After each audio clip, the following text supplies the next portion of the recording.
नमस्कार, माझ्या चॅनेलवरती तुमचं स्वागत आहे। तर आज ना मी तुम्हाला कोळंबी भात बनवून दाखवणार आहे। तर चला तर मग सुरुवात करू। तर ना इथे मी 2 वाटी हा इंद्रायणी तांदूळ घेतलेला आहे। याऐवजी तुम्ही बासमती, कोलम घरात जो तुमच्याकडे तांदूळ अवेलेबल आहे तो तुम्ही घेऊ शकता। तर हे ना 1 वाटी कोळंबी आहे, तर जवळजवळ पाव किलोपेक्षा थोडीशी जास्त ही कोळंबी आहे। तर त्याच वाटीच्या मापाचे मी 2 वाटी तांदूळ घेतलेले आहेत। तर कोळंबी भात करण्यासाठी ना इथे मी मसाला करते आहे, म्हणजेच एक वाटण करते आहे। तर थोडंसं खोबरं जे आहे ना ते थोडंसं तेल टाकून छान भाजून घेतलं आहे। हा ना उभा चिरलेला कांदा, त्याच्यामध्ये ना आता एक हिरवी मिरची, थोडंसं आलं, एक 10-12 पाकळ्या लसूण, थोडंसं तेल टाकून हा कांदासुद्धा ना छान असा लालसर भाजून घेणार आहे।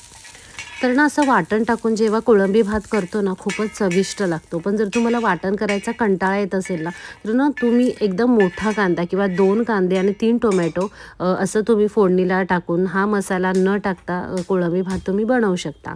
तर मसाला आहे ना चांगला भाजून झालेला आहे। तर इथे कुकर गरम करून घेतला, त्यात 2-3 चमचे तेल चांगलं कडकडीत गरम करून घेतलेलं आहे। त्यात 2-3 तमालपत्र, कढीपत्ता, जिरे टाकले आणि ना इथे एक मोठा टोमॅटो आणि एक मोठा कांदा जो आहे छान बारीक असा उभा चिरलेला आहे, थोडीशी कोथिंबीर टाकली आणि चांगलं परतून घेतलं आहे। आता ना कांदा टोमॅटो परतेपर्यंत इथे मसाला वाटून घेते आहे। तर थोडंसं ना कोथिंबीर टाकली मी आणि हे अशा प्रकारे मसाला वाटून झालेला आहे।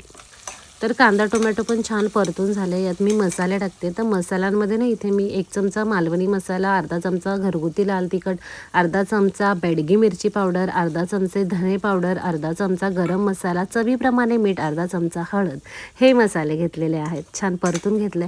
तुम्हाला हवे ते तुम्ही मसाले जे तुमच्या घरात उपलब्ध आहेत ना ते टाका। तर वाटून घेतलेला मसाला जो आहे तो पण यात मिक्स केला आहे आणि ना थोडा मालवणी मसाला टाकला की चव छान येते याची। तर खूप हॉटेलमध्ये ना कोळंबी बिर्याणी मिळते आणि कोळंबी भात मिळतो। तर तो कोळंबी भात मला खूप आवडतो हॉटेलमधला बिर्याणीपेक्षा। तर मसाला जो आहे ना त्यामध्ये आता कोळंबी टाकून घेतली आहे स्वच्छ धुतलेली आणि त्यामध्ये एक 2-3 चमचे ना कोकम आगळ टाकलं आहे। तुम्हाला हवं असेल तर तुम्ही कोकमसुद्धा टाकू शकता, नसेल आवडत नाही टाकलं तरीसुद्धा चालेल। आता यामध्ये स्वच्छ धुवून घेतलेले जे तांदूळ आहेत ते छान ना मिक्स करून घेतलेले आहेत आणि आता यामध्ये 2 वाटी मी तांदूळ वापरला आहे, तर मी इथे 4 वाटी पाणी घेतलेलं आहे, म्हणजे जेवढा तांदूळ आहे त्याच्या डबल पाणी छान मिक्स करून घेतलेलं आहे। आता यावरती झाकण ठेवून ना 3 शिट्ट्या मी घेणार आहे। तर कुकरच्या 3 शिट्ट्या झाल्या ना त्यानंतर ना कुकर थंड होऊ द्यायचा आहे। कुकरच्या 3 शिट्ट्या झाल्या आणि कुकर एक 10 ते 15 मिनिटे मी थंड होऊ दिला आणि तुम्ही पाहू शकता किती मस्त कोळंबी भात दिसत आहे। छान ना मिक्स करून घेते, कारण ना वरती ना जवळजवळ त्याच्या सर्वच कोळंबी आणि हा मसाला असा वरती आलेला असतो जेव्हा आपण कुकरमध्ये भात शिजवतो तेव्हा। त्यामुळे मी एकदम मस्त असा छान मिक्स करून घेणार आहे आणि कोणताही मसाले भात किंवा बिर्याणी असं म्हटल्यानंतर त्याबरोबर कोशिंबीर हवीच। तर ना कांदा टोमॅटो चिरून घेतला आहे वाटीमध्ये, कोथिंबीर, एक हिरवी मिरची टाकली, चवीप्रमाणे मीठ आणि दही टाकून हे छान असं मस्त कोशिंबीर पण मी बनवून घेतली आणि ना आता छान ह्या प्लेटमध्ये मी सर्व करते।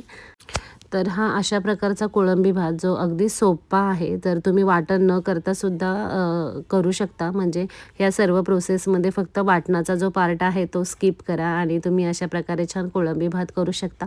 पण वाटण टाकून तर खूपच टेस्टी होतो आणि त्यातल्या त्यात कोकम आगळ टाकून तर खूपच छान। तर रेसिपी कशी वाटली कमेंट करून नक्की सांगा। व्हिडिओ लाईक करा, शेअर करा आणि चॅनलला सबस्क्राईब केलं नसेल नक्की सबस्क्राईब करा। धन्यवाद।